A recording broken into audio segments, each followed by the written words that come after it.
Hi, Miss Yan Villesa. Love or career? For me, from someone na galing talaga sa hirap, yung tatay ko, tricycle driver, nanay ko ay katulong, talagang pinili ko na magkaroon ng magandang career. Why? Kasi I really want to give the best life sa family ko. And nung time na naghiwalay yung parents ko, broken family kami, and that time sabi ko, nilahat ko talaga lahat ng mga lalaki. Sabi ko, ay, mga manloloko yan, no? Ang tatay ko kasi ay babaero. Sabi ko that time na lahat ng mga lalaki, no? Mga manloloko yan. Nawala ako ng trust sa mga lalaki that time. Kaya ang ginawa ko, while tumatanda ako, high school, mapa-college ako, talagang inuna ko yung career. Because I really know na kapag inuna ko yung career, sobrang ganda yung buhay na nag-aantay sa akin. And I have that mindset. Alam mo ba si Lynn, nung time ng high school ako, I don't know if sino yung nagbigay sa akin ng ganitong mindset, pero naniniwala ako na kung sino yung magiging boyfriend ko that time, definitely, same kami ng mindset. And ako, advance ako mag-isip eh. Gusto ko kung sino yung magiging partner ko soon, kung sino yung naman yung magiging love of my life. Gusto ko na nakaabot na ako sa peak of my success because that time, that person is already successful. And talagang inuna ko yung career. It's because sabi ko, kailangan talaga siyang ng time eh. Sa totoo lang, for example, pag magde-date, di ba? Time equals money, money equals time. Time begets time. And it's very important na yung oras. Kasi sa totoo lang, yung oras di na mababalikan. Pero yung buhay ng parents ko na tumatanda sila is di ko na mababalikan. That's why inuna ko yung career. Naniniwala ako na mabibili ko yung oras once na may pera ako. And the moment may pera ako, no, yung mga pwede kong gawin na pwede ko ipagawa sa iba.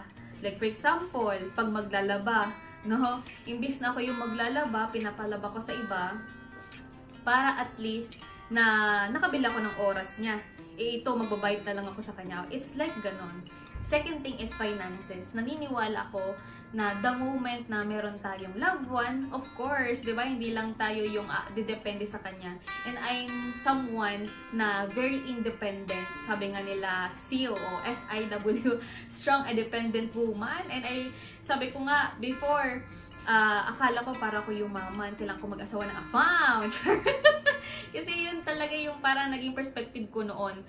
But I do realize na while I am growing up, na why not I can finance myself. I can buy my own lipstick, I can buy my own clothes, no?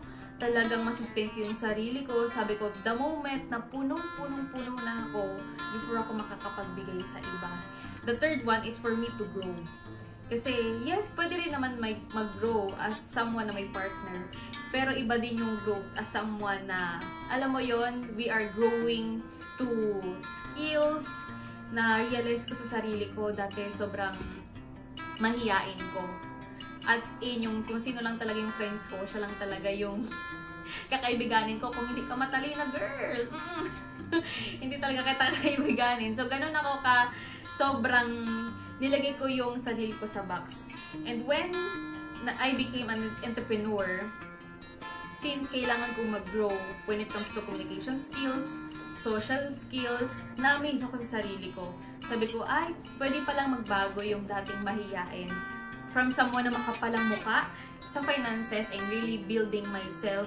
Kasi naniniwala ako, kapag binild ko yung sarili ko, I have that confidence within me. Na talagang, I can sustain myself. Definitely, I can attract the right person, the right people will stay to me because ako din mismo sa sarili ko, mahal na mahal ko yung sarili ko. While I am building myself, definitely, that person na mamimit ko ay binibuild niya din yung sarili niya when it comes to growth, when it comes to finances. Kasi meron akong napanood na isang video. Actually, this is from Empress Pearl Hong at kay Patrick Aquino, na yung growth ng isang lalaki at ng isang babae, parang pag nag-start daw sila, is like a parallel. Ibig sabihin, same sila ng mindset, same sila ng growth, same sila ng wisdom, same sila ng understanding. And along the way, kaya naghihiwalay yung mga couple. It's because yung isa nag-grow, yung isa hindi.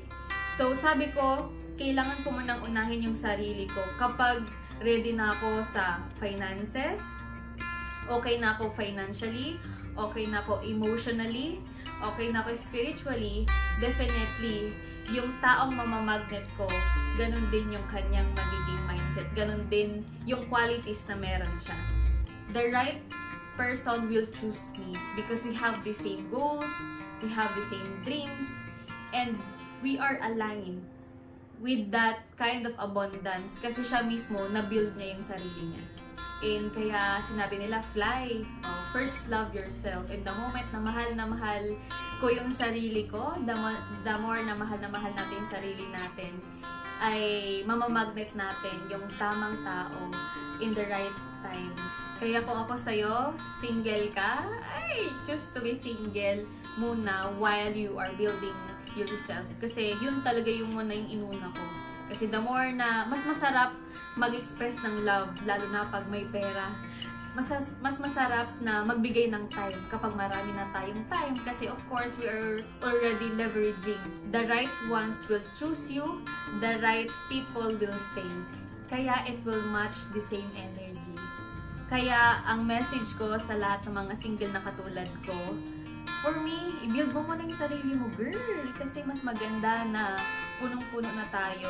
Talagang we can finance, okay na tayo mentally, okay na tayo emotionally before tayo mag-engage from someone na may partner. And ma-attract lang din natin yan kasi kung ano tayo ngayon, yun din yung mga tao or yun din yung person na ma-attract din natin.